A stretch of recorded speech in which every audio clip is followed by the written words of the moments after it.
նոր քիչ առաջ Facebook Reels-ով տեսա ոնց Սամվել Կարապետյանը անտեղի ուղակի գործածեց, ինչպես ասեմ, գրեհիկ ձևով անտեղի հոգով աղքատներ բառակապակցությանը, որի մասին երևույթի տեղեկություն չունի, գործածեց Սրիկա Նիկոլի կառավարության հասցեին, ինչպիսի գրեհիկ անգրագիտություն ուղղակի, նողկալի անգրագիտություն, դու ես ճիշտ հակառակը դրանք առնչություն չունեն հոգով աղքատների, հասկանալի է, ստերևույթին դու ուզում էր ասել, իհարկե ուրիշ իմաստով, դու ուզում էր ասել գաղափարով աղքատ, բարի ցանկություններով, բարոյականությամբ աղքատ, դա լրիվ այլ բան է, բայց դու Սամվել Կարապետյան, այդ դրա համար եմ ասում էլ, այդ ամբախ զամբախ խոսածով Նարեկ Կարապետյանին չտաս վարչապետի աթոռը, որ չէ արտգործնախարարության, ինքը ավելի մեղք պարունակող բաներ աս,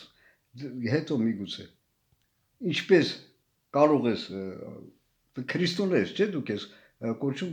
ինչպես կարող ես չիմանալ, երբ Քրիստոսը երանելիություն է տվել հոգով աղքատներին, այսինքն դու չգիտես դա ինչ է նշանակում, ասեմ ավելին, ոչ էլ այդ եկեղեցականները, առաքելական կոչված, ոչ նրանք գիտեք, ավելինն էլ ասեմ, ոչ էլ ուղղափառ Ռուսաստանի եկեղեցականները գիտեն, ոչ էլ մնացած մյուս բոլոր եկեղեցիների եկեղեցականները, բապտիստներին ներառյալ, ոչ ոք չգիտի, անգամ նրանք չգիտեն, ովքեր այդ եկեղեցական պատմության մեջ չգիտեմ ինչ-որ 7-րդ դարի գործիչ, 5-րդ դարի գործիչ, 12-րդ դարի եւ 16-17 գործիչներ,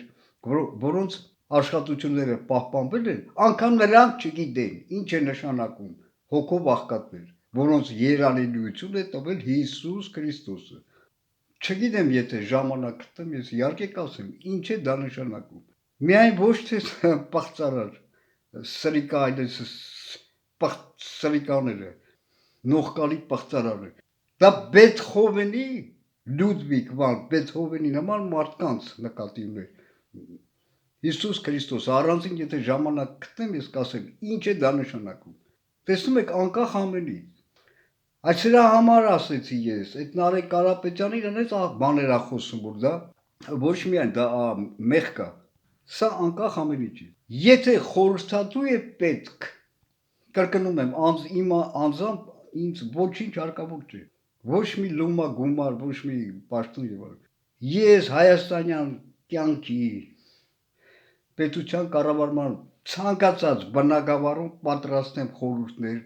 ուղիղ ճիշտ խորհուրդներ տալու։ Դեռ այսքանը։